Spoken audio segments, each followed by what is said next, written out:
I'm confused here. I'm really confused. I'm in the waiting room.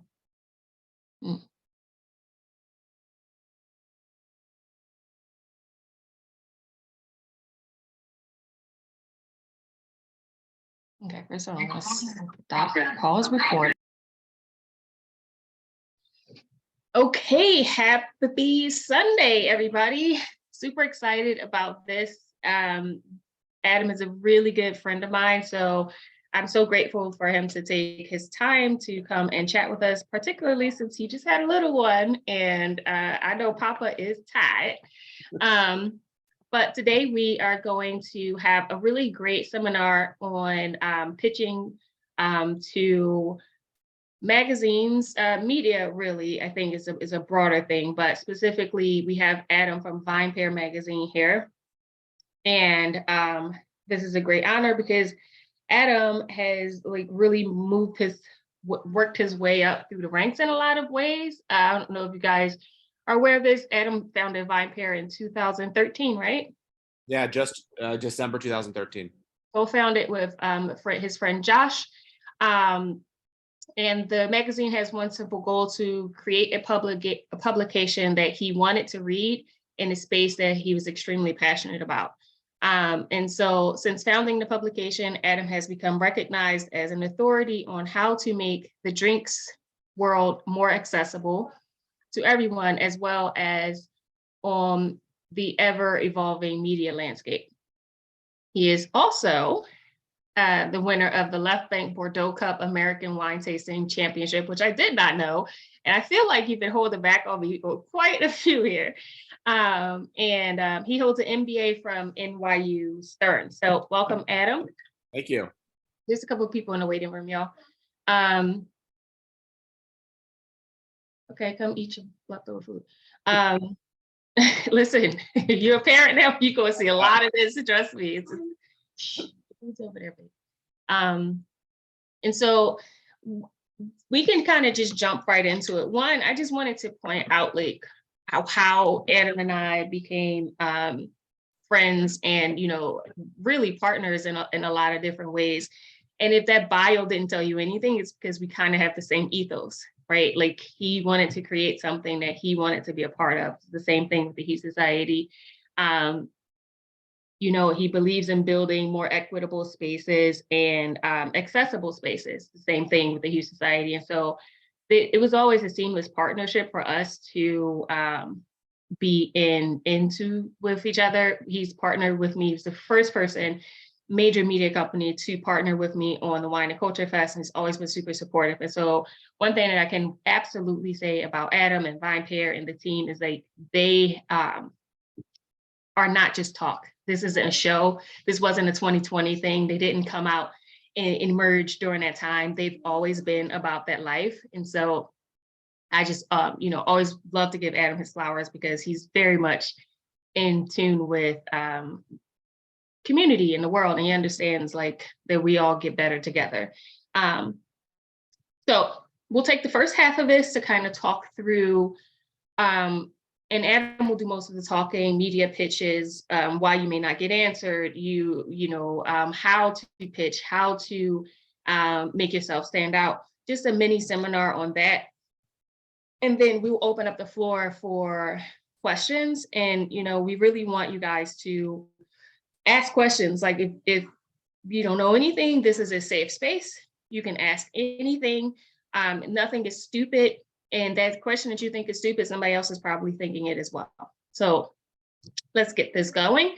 Adam, what would you say is, first of all, can you give just a little bit of background on VinePair and like the significance and also touch on like the awards that you guys have been implementing in the last couple of years as well? Okay. Yeah. So we started VinePair. Well, so first of all, thank you very much for having me. And at the end of this talk, I'm going to share my email, and then you guys can also send it out. And if you have any questions, you can email me personally. I promise I will get back to you. Any questions that you have, I'll point you in the right direction. So whatever you need, just let me know. So don't worry if at the end of this, you think of a question and then, you know, you didn't get a chance to ask it. Like, I promise that I'll get back to you with help. So I started VinePair in 2013. but my background for a very long time has been in media. I majored in journalism in undergrad and went to school in Atlanta, and covered the 2004 presidential election with CNN. And pretty quickly realized that like politics and covering politics was not what I wanted to do. It's a very intense form of journalism that has gotten more intense over the last 2 decades.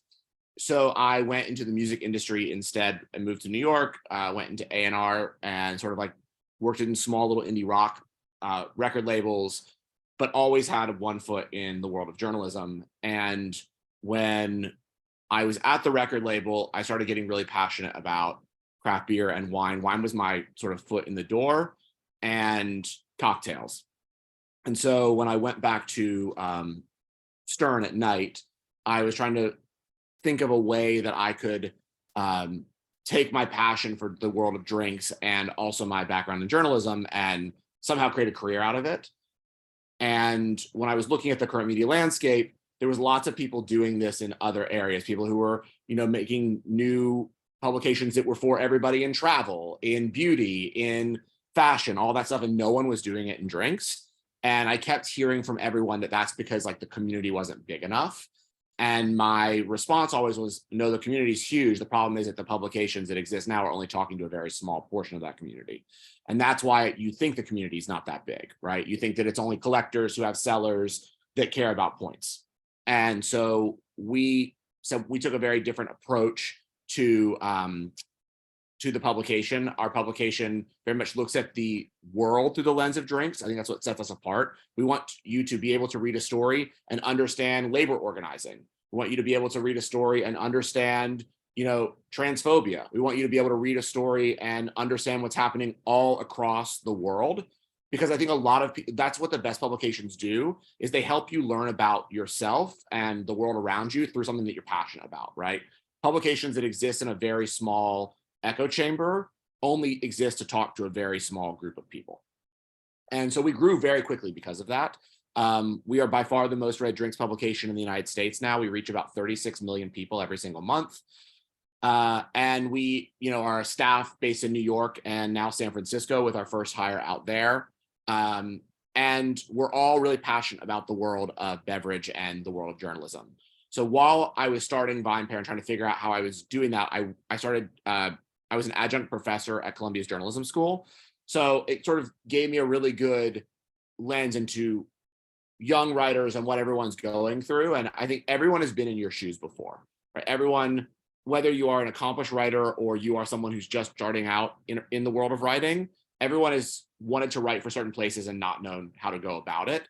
So hopefully tonight what we can, get through together is what the tactics are, what sort of the approaches are that will help you make sure that you get a pitch picked up, what rates you should expect, all that kind of stuff. And I want to be as transparent as possible here, right? So again, no question is too insidey or something that I would say that I can't answer. Like if you want to talk about money, let's talk about money. If you want to talk about, how long you should wait for someone to get back to you, let's talk about it. But I think, what no one talks about in the world of journalism is there are not a lot of good writers. And if you can make yourself stand out, and there are a lot of ways to do that, and I'll talk about those, you can ensure that you are picked up much more often than others. Because a lot of writers are really lazy. And a lot of writers are out there for the free press strips, are out there for the free dinners, the free samples, etc. And they're not actually, they don't treat the publication they write for as their actual customer. And that's actually who you have to please, right? It's the publication. And so they don't take the time to learn the differences between the publications, to understand, what kinds of stories each publication looks for, to develop relationships at those publications. And the people that do that are the people that consistently have their work picked up again and again and again. And it's really easy stuff. It's just that, again, most people don't do it because they don't think to, right? But so if the one thing you get out of this tonight is this, I want it to be, think about the publications you want to work with, do research on those publications, and make becoming friends with the people who work there and delivering for them your job. Because if you do that, you will consistently get work. All right, so we already started with the how-to, so let's just jump right into it. What is maybe, are there 5 to 10 like key things to getting published? Like what, and let's talk about like the nuances in it as well. Like what is the from the title to the email to, you know, the entire, and I'm going to pin you and kind of just let you go. I'm going to go off screen.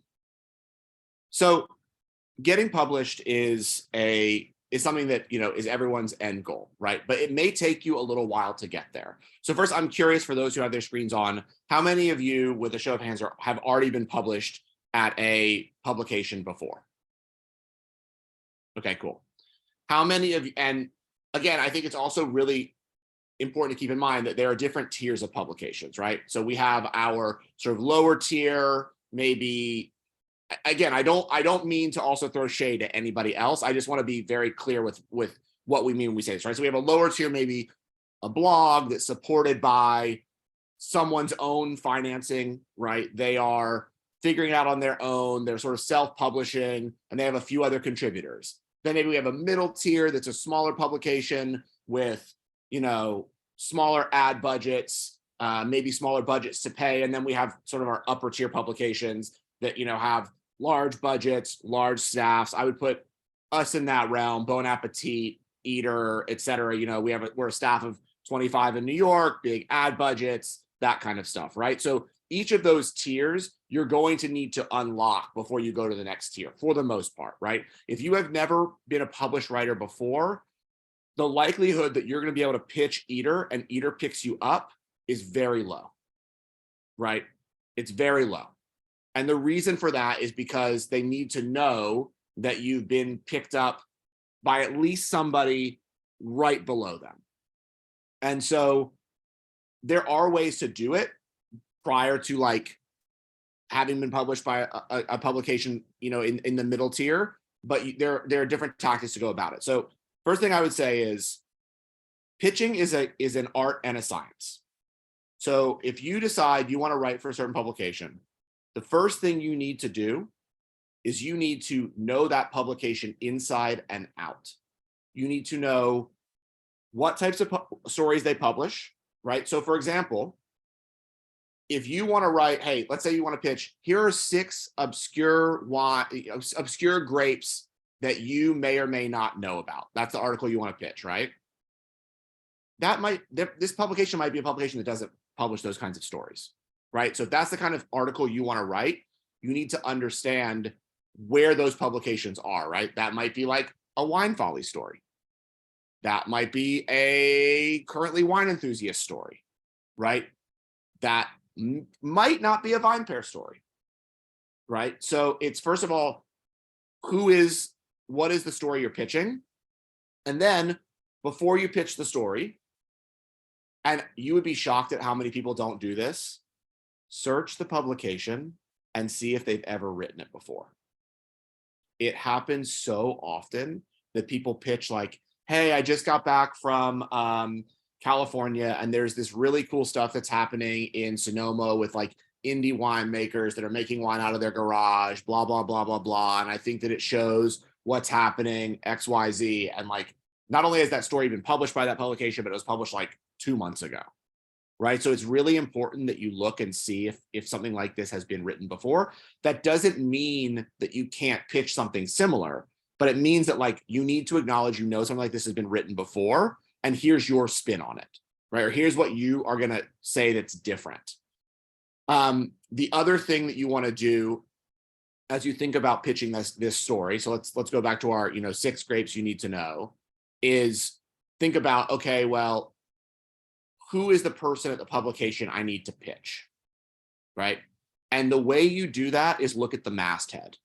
So you go to a publication's about section and you look and see who each person's role is in the editorial space. The one person you do not pitch, unless this person is at a very small publication, is the editor-in-chief. This person does not have time to take pitches. They are dealing with tons of other stuff. Like, it is shocking to me how many email pitches Joanna, our editor-in-chief, gets a day, right? That she doesn't respond to. You know how many people pitch me? Like, I don't even run editorial anymore at VinePair, So I think it's like, you see co-founder or CEO, or whatever, don't pitch that person. Don't pitch the publisher. Like, so a few of the titles I want you to think about. Managing editor. So that person is in charge of making the trains run on time at a publication. So they know they're in charge of the editorial calendar. That's why their title is managing editor. So that's a good person to pitch. And at least say, hey, you might even want to acknowledge, I know you might not be the assigning editor, but I would appreciate it if you could point me in the right direction. And if you are friendly and you acknowledge that, they probably will, right? It's too often that the managing editor gets pitched thinking, oh, you're the assigning editor, so you're gonna give me my story, and you never hear back because the managing editor's like, well, I don't do that.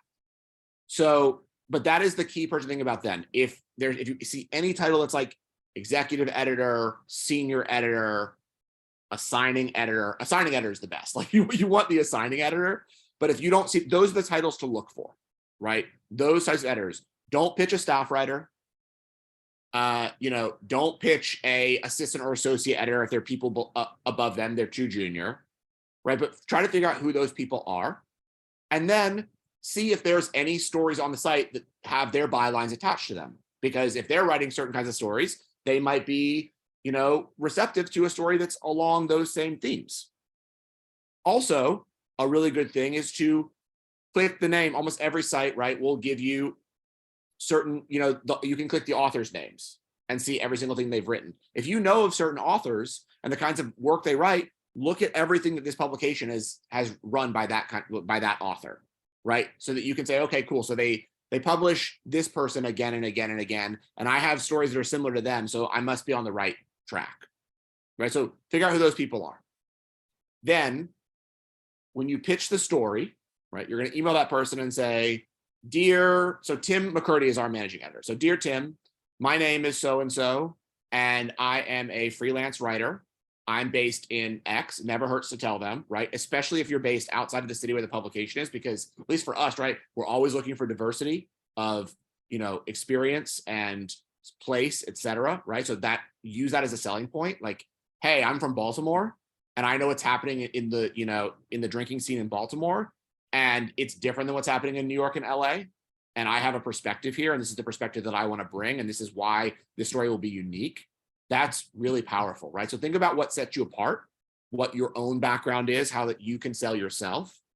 So my name is so-and-so, here's my background, and I want to pitch a story about X, and be very direct. This is what the story is.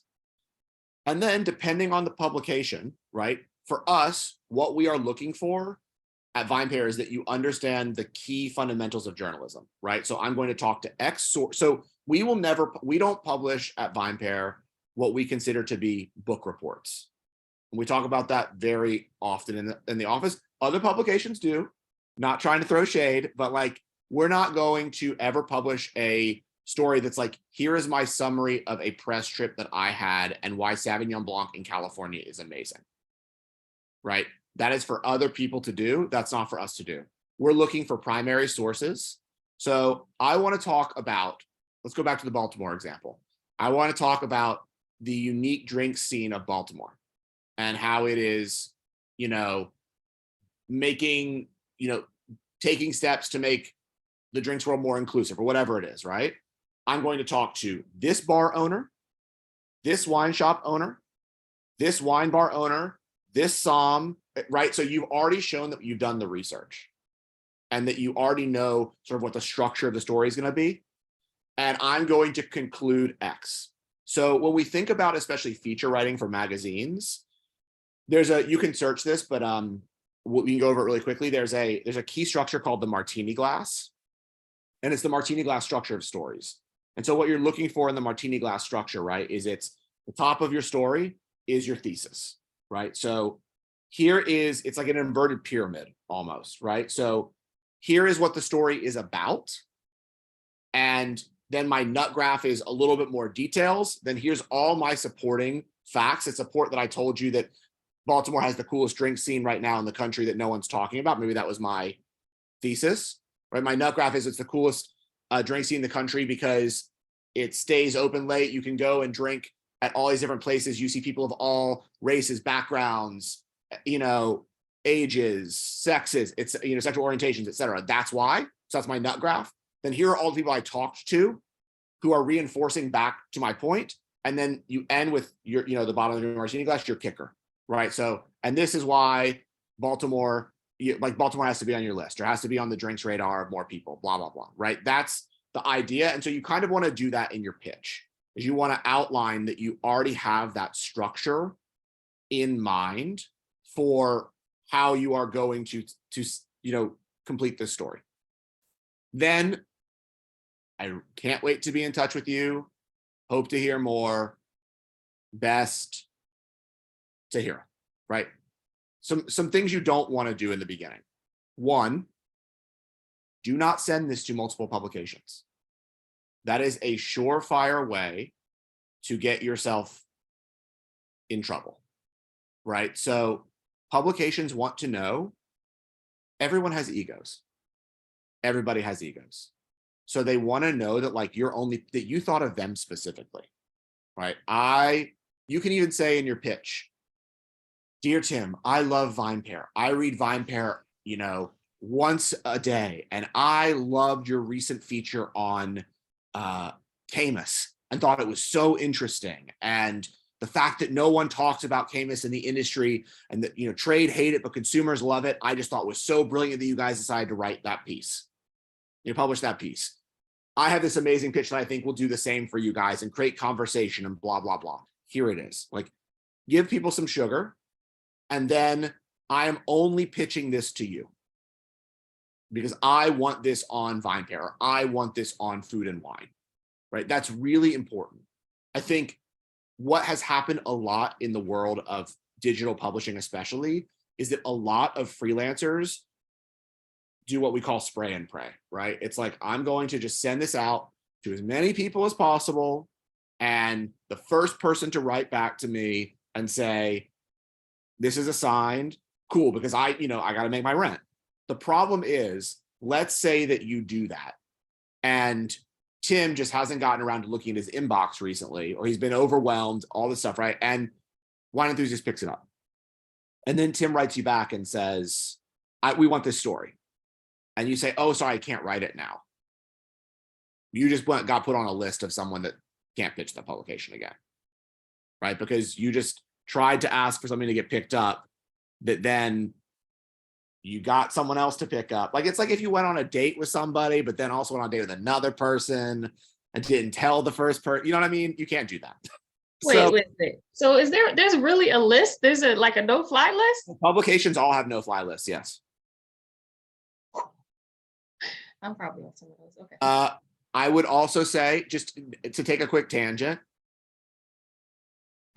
how many people here like to be on Twitter? You know how you wind up on a no-fly list really quickly?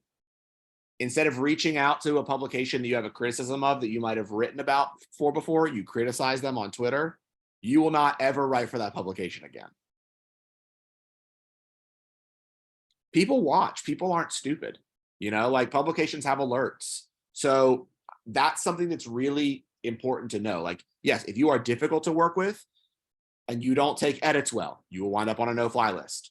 If you miss deadlines, you will wind up on a no-fly list. If you fail to file edits after you've been given them, you will wind up on a no-fly list. It's these are all things to think about. Again, the easier you are to work with, and by easy, I just mean you get your work in on time. That's really, honestly, one of the things that is amazing to me about journalism is so many writers just cannot get their work done. And if you can get your work done and you take edits well and your copy comes in clean, you're going to get assigned every single time because you are reliable. And that's all the every publication has a quota for how many stories they have to publish every single day, right? VinePair is anywhere from 7 to 9. So we need to work, the editorial team needs to work with people who can get us their work on time so that we can publish what we need to publish. And so that's all that it's about, right? Make sure that you can be that person for the publication that is one of their people that they know, look, I can always rely on this person to file on time, to accept the edits, etc. So send off your email, you're good to go. You don't get a response. 3 or 4 days later, follow up. Hey, just wanted to make sure. There is nothing wrong with following up. You are not being annoying. You are following up. Just when you follow up, hi, I just want to make sure that you saw the pitch that I sent in. I know you're really busy, but I'd be thrilled to write this for you. Also, again, doesn't hurt to be complimentary. Notice this, this news story on the site, really loved it. Congrats to the team, blah, blah, blah, right? You are your salesman here, right? And you're going to have to do a little bit of sales. Like, this is why I really want to write for you. This is why I want the chance, blah, blah, blah. Here's why you want me to write for you, etc. Then say you don't hear back, give it another week, right? It is okay after your third email to say, and I would say that this would be in the span of maybe, let's say, a month, right? So 5 or 6 days after your first email, you send an email. About a week or a week and a half, you send a second email. Third email, and you get no response, and now we're at a month since you sent that email. Then it is fine to send an email saying, hi, I think you're probably really busy, or I might have not sent this to the right person at the publication. In the future, I will try someone else unless I hear back from you that you're the person I should still be pitching. No, no hard feelings. Again, as polite as possible, but I'm going to go ahead and try to send this to a different publication. Just wanted to let you know. Right. So now, again, keep it very polite, right? We all know there's a way to do it well and a way to do it where it could be taken poorly. No anger, no whatever. Just I'm gonna pitch this somewhere else because I think you might be busy, and that's it. Not I don't think this is for you, or I think you're an asshole for not getting back to me or whatever, because these editors get hundreds of pitches every week.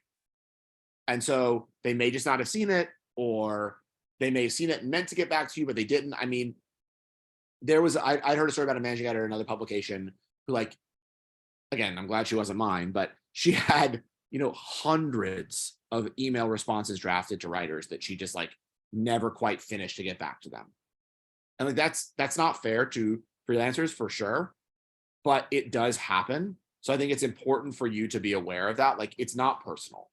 Right. It's just they are busy. And sometimes people also, don't know what to say back. They're not sure if the story's for them, and they don't want to, but they might want you to write for them in the future. So they don't want to be dismissive or say, hey, this is not a great story fit for us, blah, blah, blah. So they kind of want you to be the one to say, cool, I don't think you're interested. All good. I'll come to you with another story down the road. And then what you could say that way at the end of this email too, by the way, is if you do have any feedback from me on this story, I am happy.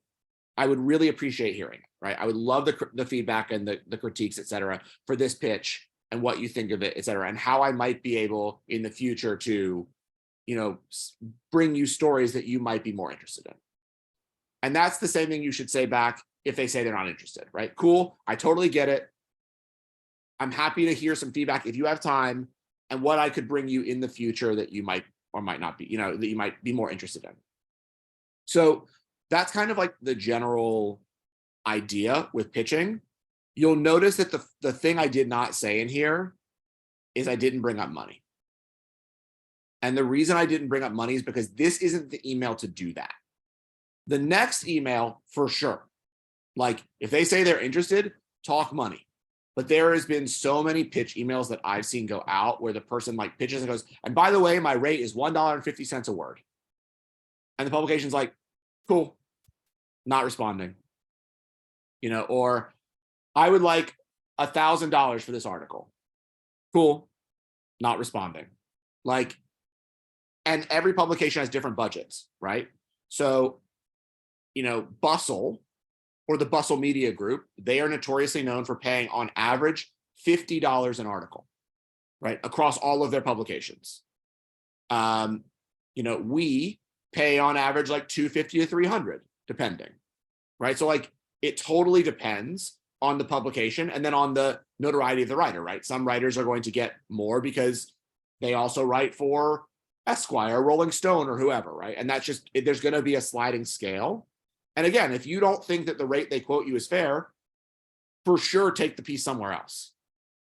Or say, hey, I was hoping to get 25% more than this or 50% more than this, and state the case for why. And the publication, if they're being, if you have a great report, right back and be like, hey, we can't afford this. This wasn't in the budget this month for a piece like this. Or, hey, this is a great piece, but the piece you pitched is more of a supporting piece. And we only pay average of, let's say, $300 a piece for a supportive piece. But for a feature that runs, at the top of the homepage every day, those are $1,000 pieces. If you can bring me a feature that's 5,000 words, totally different.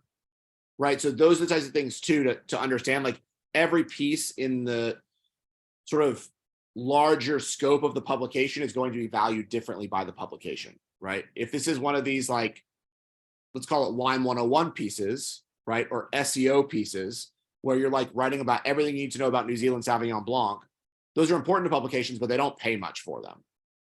Right. Whereas if you have the inside scoop on, like, the next big Court of Master Sommelier scandal or something like that, right, someone's going to pay a lot for that piece. So those are the types of things to think about, right? Is, like, what are you bringing to the table when it comes to the type of story that you're pitching, and who are you talking to? What are you saying that's different? What are you saying that's unique? So I think in general, those are the key goals. I don't know if maybe I gave 10 for how you pitch a story. Yeah, no, that's great. Okay. I think that covered a lot. Are there any, like, and I also feel like you threw in the big no-nos in there too, Yeah. along the way. But if there are any more of those that you want to just kind of like get in there and slide in, that would be another great. no. Do not tell a publication, like, if you have written for other well-known publications, right, like the New York Times, Rolling Stone, whatever, but don't tell publication, oh, I write for your direct competitor a lot. Like, they don't need to know that. They can Google your name. I'm a published author, blah, blah, blah. Like, the fact that you will probably know how to pitch shows them. You don't need to tell the VinePair team that you write for Wine Enthusiast. We don't care. Like, that's just a totally different thing, right? Like, it's a different publication, it's a different demographic, all that stuff. So I think it's being aware of that as well, is like, who does the publication think are its actual peers? So for me, if you had written for Teeter, or if you'd written for Bonap, or not Bonap now, but if you had written for, like, so like Teeter or Food 52 or, I don't know, Complex, or those types of publications, we're much more interested, right, than if you've written for older publications. That doesn't mean we're not going to publish you. That just means, like, you don't need to tell us that, right? We're gonna go back based on the quality of your pitch. I think also, like, one of the biggest no-nos is, and I know I already mentioned it, it's just not doing enough research on the publication. It's not knowing if this is the type of story that they run, or this is the kind of stories they like to run. Like, we at VinePair really like to drive conversation. We want to publish shit that makes people actually uncomfortable.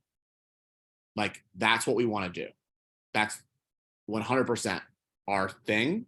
And we are not scared of blowback, right? Like, we've been this entire last week 100% out in front of what's happening at ABI and the transphobia and all that stuff. Like, we do not care, right? And I've had, like, that's our thing, but other publications might care.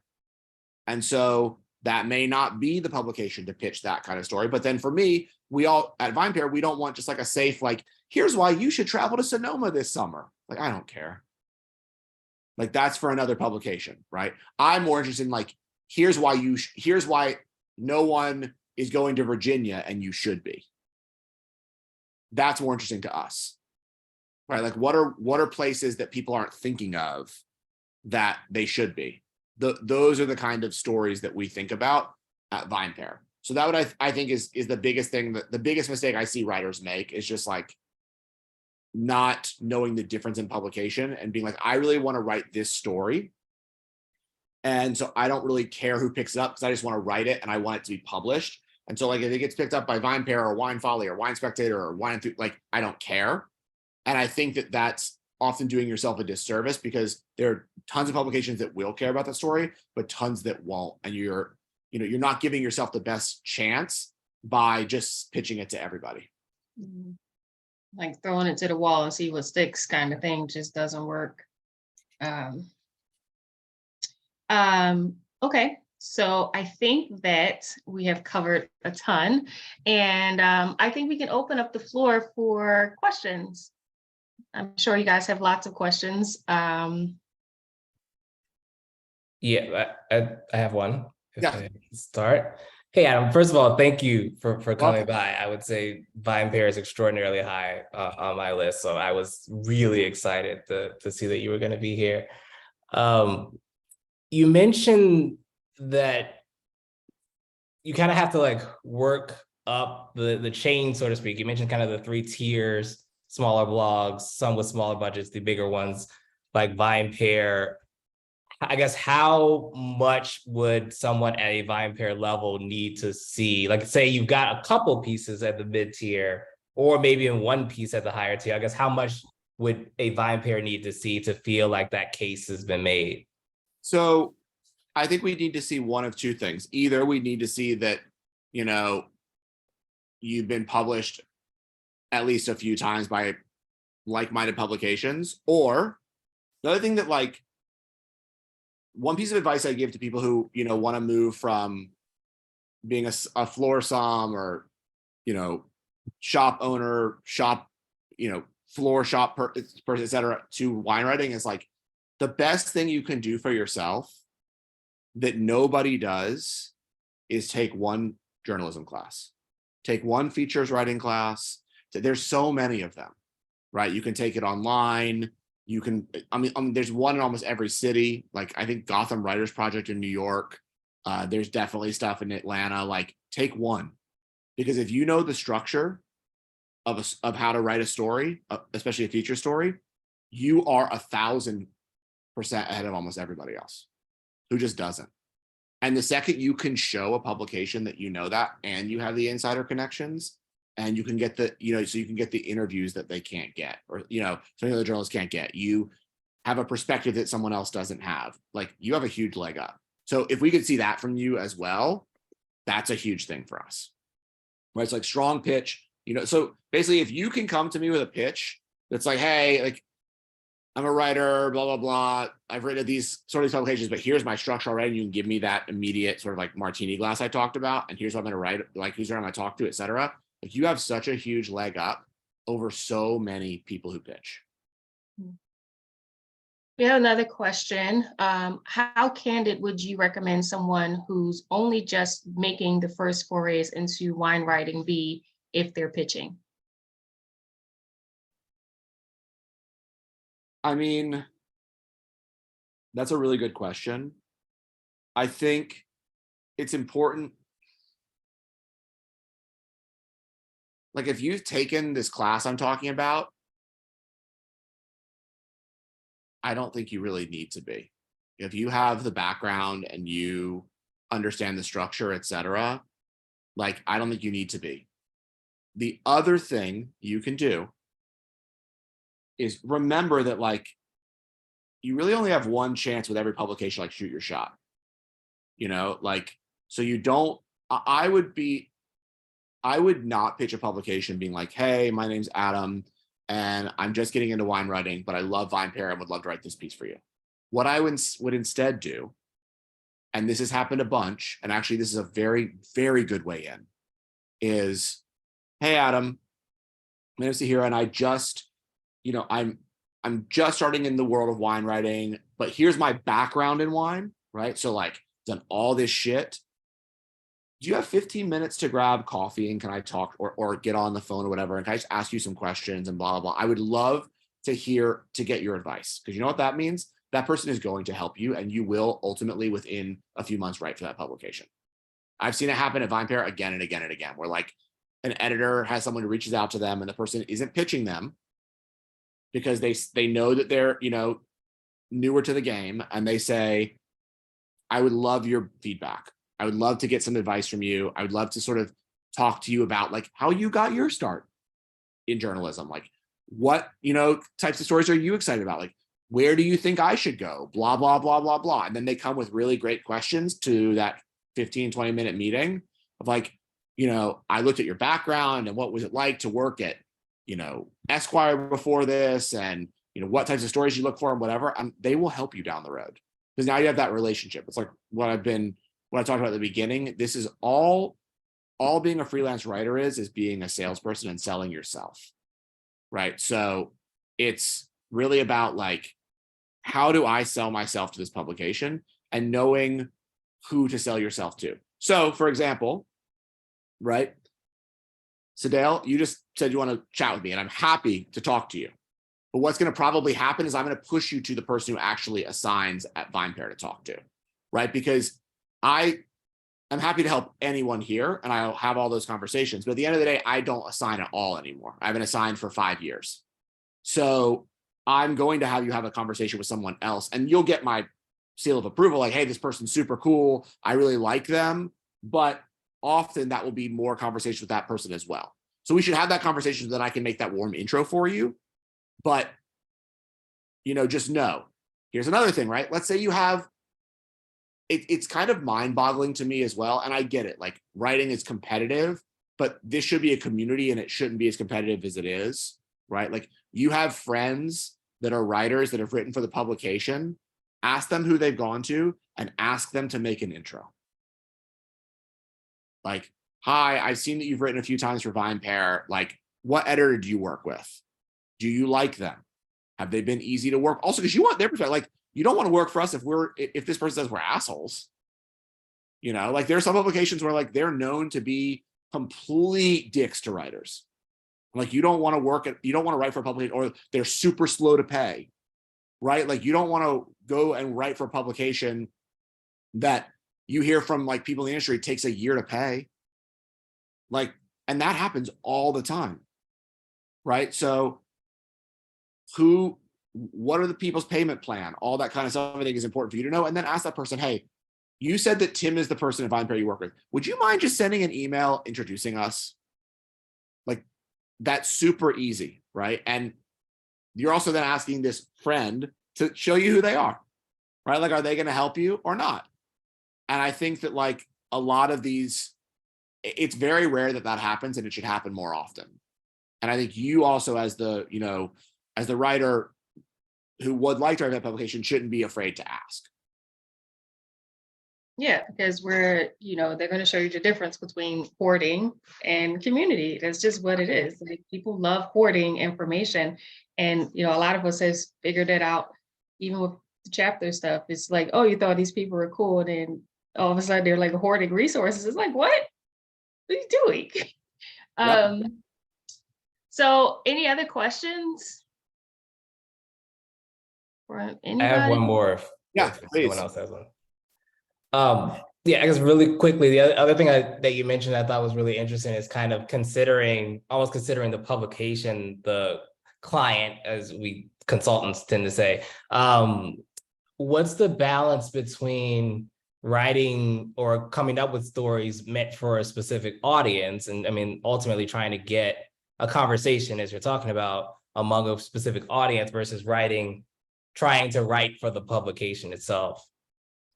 I mean, so you're asking a very good question, and a very like difficult question, because you will know, I think obviously the easier way to get your story picked up is pitching a story that seems like it is at least on themes the publication has been interested in. So whether that's, so for us, right, we pick up almost anything we think drives conversation. That's our theme. So drive conversation. Does it make the community more accessible? Does it make the community more inclusive? Is it talking about the larger world of beverage? That's for us, right? But like, let's say we're going to say there's an unnamed publication here run by older people. Maybe it's family owned. And let's say that like they have not been good about talking to a certain community of people, right? And you pitch them and say, I have this story about X. I think it's important to you because you guys have not spoken to this community in the past and blah, blah, blah. I mean, you can do that, but you're going to find out if they give a shit or not real quick. And like, there's going to be a lot of publications like, yeah, well, we don't care about that community, or sorry, not a pitch for us. And like, so that's a really difficult thing because like, there's a lot of these publications that like, they've shown who they were for so long. Like, it's not going to really change. And you can try, and like, the only way you can do that then is like, try to figure out who the editor is there that does care. Right? Like, who is the editor that seems to be, if there's any of these kinds of stories being pushed that around the type of story you think you want to talk to, you know, with a different community than they normally talk to is, that's the only person you should pitch. And like, you'll at least get some feedback. But I'm wary of that because I know a lot of my friends who are writers who've done that in the past, and like you kind of just get told like, we don't care to talk. Like, oh, you think we should be talking to, you know, X community in the South? We don't care. This is a Northeast public, whatever it is, right? So like, think about that. Great question. Yeah, that was a good one. Yeah. Can you discuss what kind of rates of pay to expect from publications in general in different tiers? So, I mean, the traditional publications, by traditional, I mean like if the publication is owned by a Condé Nast, now we would say Dot Dash, but that's like the world now of Food and Wine, et cetera, like big company publications, they still are somewhat paying $1 a word unless it's SEO. And to be honest, I don't know what it is after that. You know, digital publications like ours, the rates kind of vary. Like $250 is, I think, the lowest now that we're paying.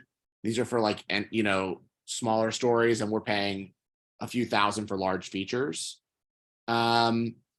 And like I said, then some of the big like sort of content mill publications, like all they care about is as much content as possible for clicks, like Huffington Post, Bustle Group, Digital Group, et cetera. Like a lot of those publications are $50 an article. Like that's it, $50.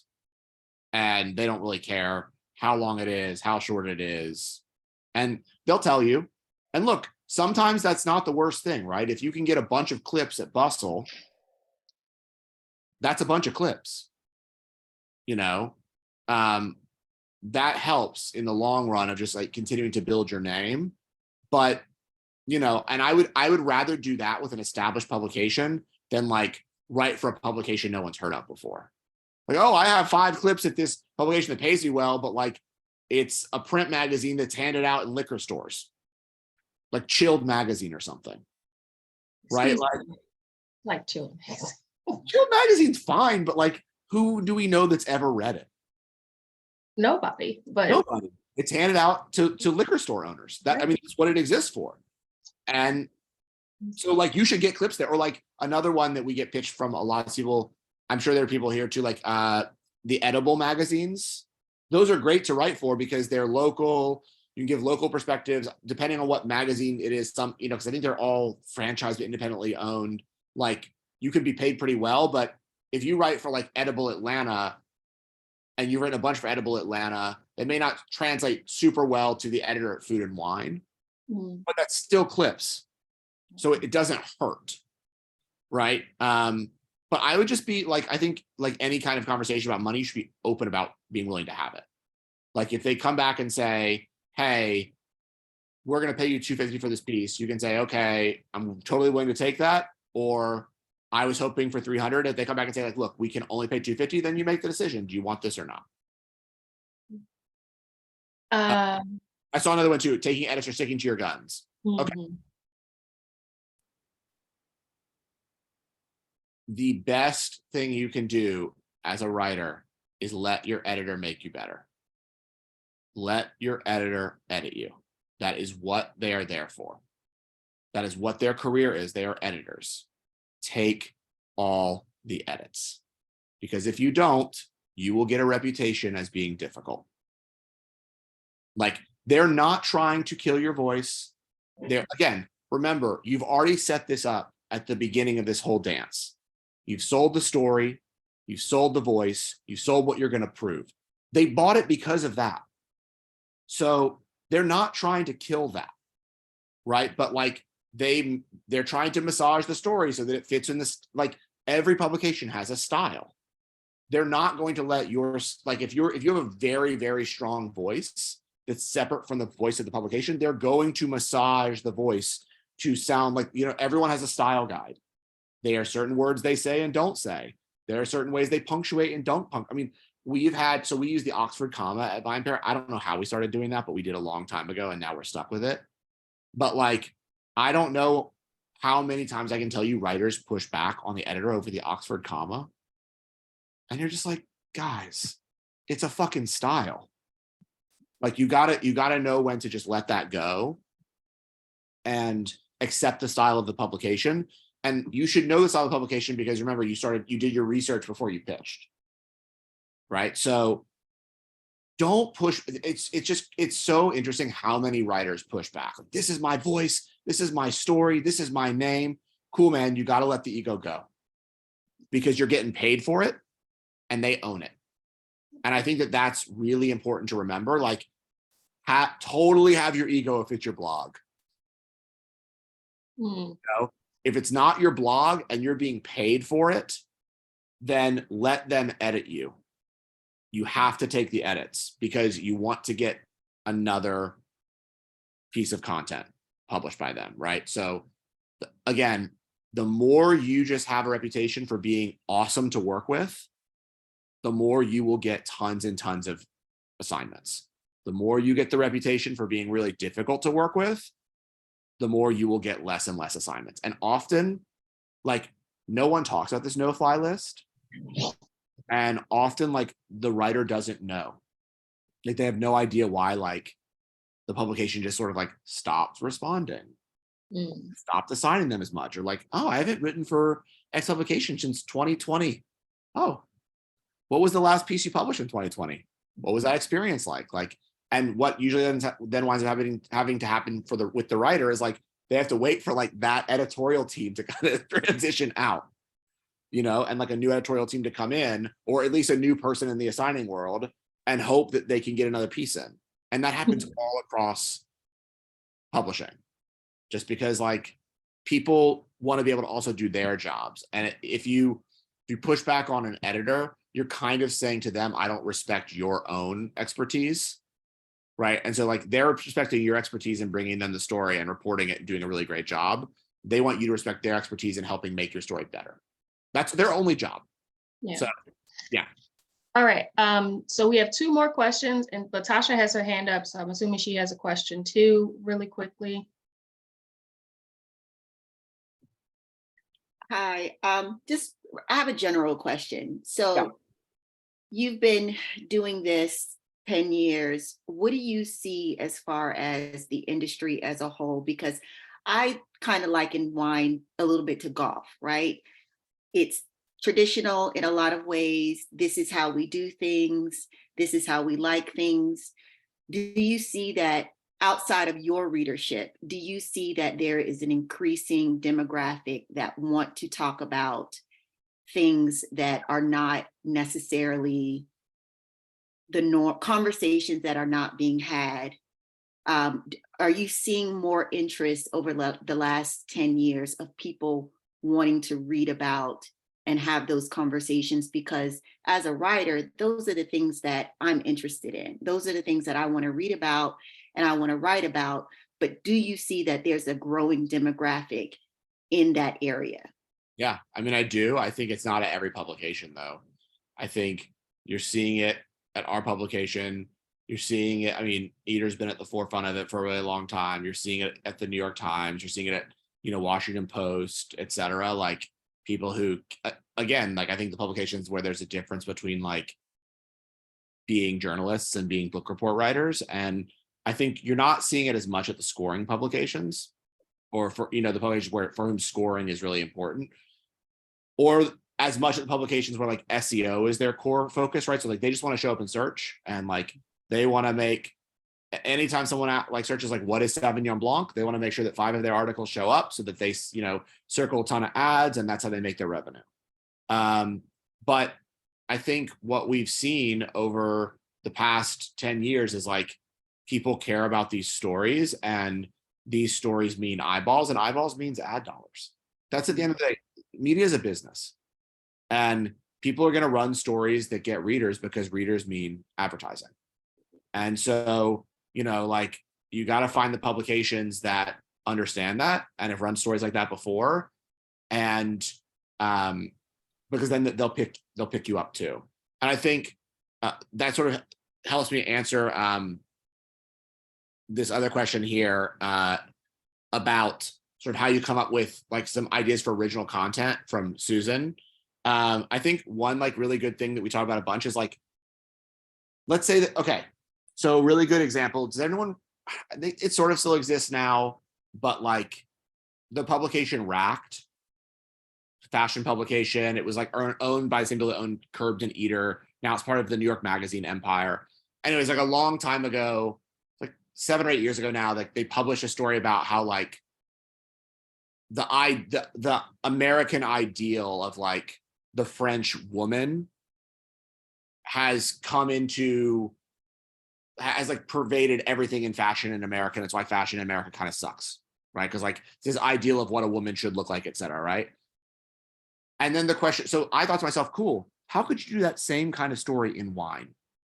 Okay, so here's my pitch, how the French ideal of wine has sort of held us back in wine for the last 50 years, right? So look at other stories even to come up with ideas. Like, oh, they're doing this really cool culture story on X. I could tell that through the lens of wine in a different way, but similar, right? So like, I think one of the ways to come up with really good original content is read a lot of other publications, and don't read just wine publications. If you're into music, sports, whatever else you're into, read publications in those other areas, because those will help you be a better drinks writer, right? I think the problem in a lot of these spaces, and I hear this talked about from editors who run sports publications, music publications, it's the same thing, right? Like too many writers only stay in our little bubble. And so then we don't, the ideas we wind up having are like kind of the same ideas over and over and over again, because it's all we read. But stepping out of that, I think really helps you think about like, oh, cool. You know, I've read these really interesting stories recently on like music and the rise of X, Y, or Z and their influence on music culture. So for example, like today I was reading this amazing article, I think it was in the Times, about like the rise of Bad Bunny, and how basically like that actual, like he isn't the first, like he may be the person that is getting all of the accolades and all the money, but like actually Daddy Yankee is the person who originally brought this style of music to the US and made it popular. And now like 10 years ago, like that would be a fucking awesome story if you think about that in the world of beverage. Like, okay, so we're all talking about Beaujolais, but like what was the first Beaujolais? Like who paved the way? Or here's all these people in wine, they're getting attention now, but like here are people we should talk about that did it 10, 20 years ago. Like, see what I'm saying? It's thinking about those kinds of stories and being like, oh, this is a really great structure of a story that I hadn't thought about before. And here's how they're educating me in music, because now I'm aware of who Bad Bunny is, but maybe I wasn't aware of Daddy Yankee.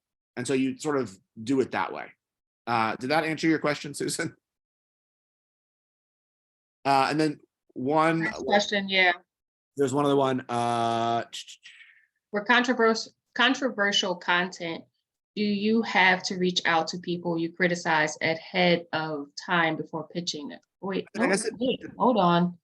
There was a question before that, same from Erica too. How do you move from always pitching stories to publications to being asked by them to write a particular story? That's a really great question too. So those are two. And I'm gonna add one more in there. How do you get off of the no-fly list? So the way that you get asked to write stories more often is just being really, really reliable and being known to the publication as someone who like can get this type of story done. So you almost kind of like was really you almost have to have a niche, right? Like you're known as like the investigative wine writer, or you're known as the writer that's really good at shining a light on unknown trends, or you're the right. And so then when there's a pitch meeting that happens in the office, and let's say like you're a writer that's known at like really explaining emerging trends. And let's say there's a pitch story and someone's like, oh, I'm seeing, in a lot of wine programs now, people are really into, I don't know, sparkling wine from Spain. I think this is a new trend. Oh, cool. Like, let's put Erica on this because she's done a really good job at writing stories like this in the past. Let's see if she's interested. So that's how it happens, but you kind of have to be known for writing a certain kind of story to get that to happen for you. And then also being the person that like takes edits really well, works really collaboratively with their editor, like delivers on time, has copy that comes in clean, like all that stuff is sort of how that happens.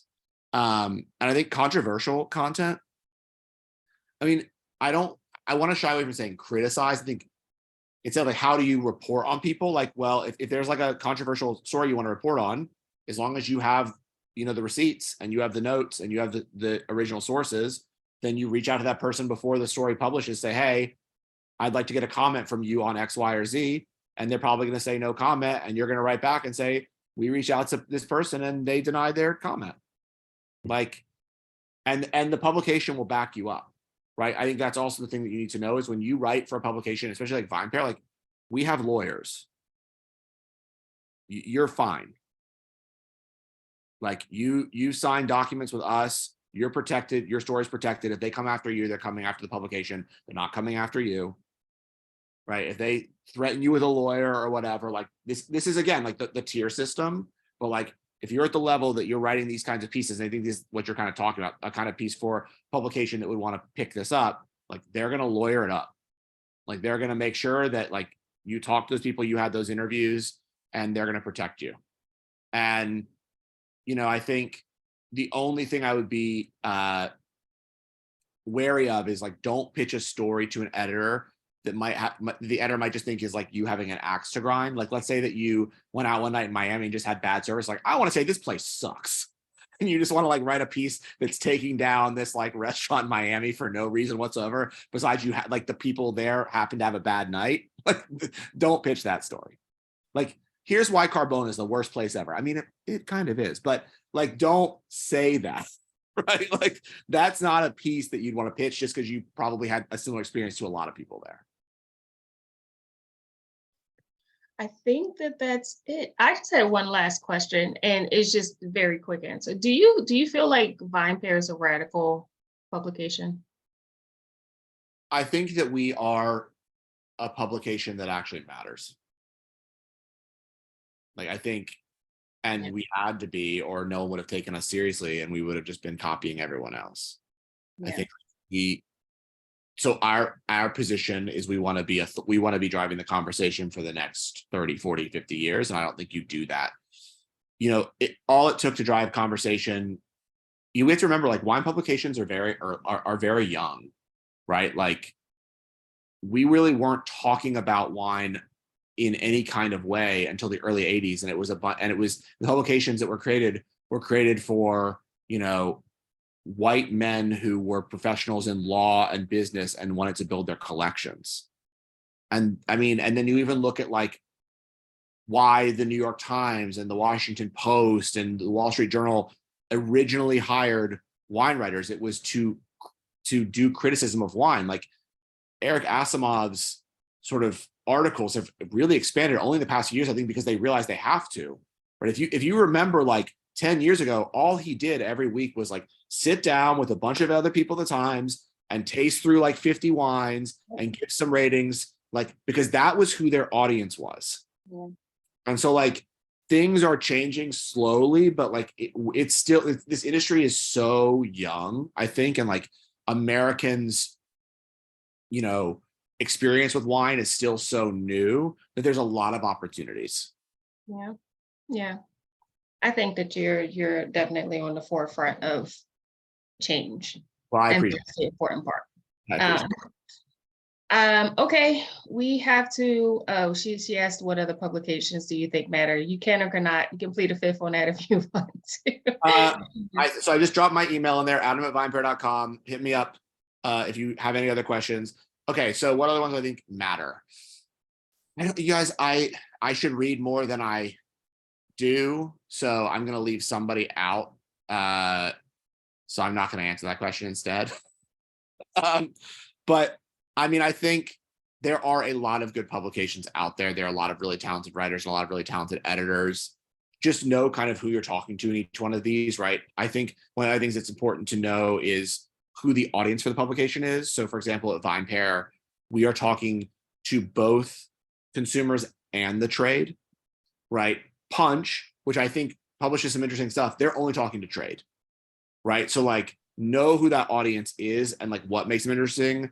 Like, Taste is one of these food publications. People, I haven't read Taste a ton, but like really great writers write for it, but like they're talking to more like insidery food people.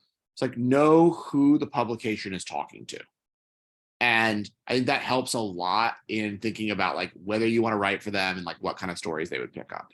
Right. And so who are their bread and butter audience, basically, right? Like so Spectator, their bread and butter audience are people who care about scores. Then they might also read Spectator for the articles, but like they're there to get, you know, the Napa critics scores on the Napa vintage this year because they buy wine as a asset class. Yeah. And that's why they read, you know, that's why they read Spectator, or that's why they read Guinness or something like that, right? So think about those types of things when you go to pitch. Yeah. Okay, I know you need to get back to the baby. I need to get to my baby, and you know, everybody's probably getting to their rest of their Sunday. So thank you, Adam, so much. This was incredible. Honestly, like I couldn't have imagined to be any better. It was spectacular. Thank everybody for joining. I just want to give you some quick reminders before I get yelled at about upcoming programming. We have our Sparkling Wine Study Hall on the 24th. The 27th, we have a Radical Self-Care with Lauren Rochelle, which is going to be incredible, especially what this is Self-Care Awareness Month. And May 1st, we have the State of the Culture Town Hall. So looking forward to seeing you guys at these events as well. You can unmute yourself and say thank you to Adam, or continue to write. But thank you so much. And Adam and I will see you at the Wine and Culture Fest this year. That's another announcement. The Wine and Culture Fest tickets went on sale, so you have your discount codes and everything. And we will see you soon. Bye, y'all.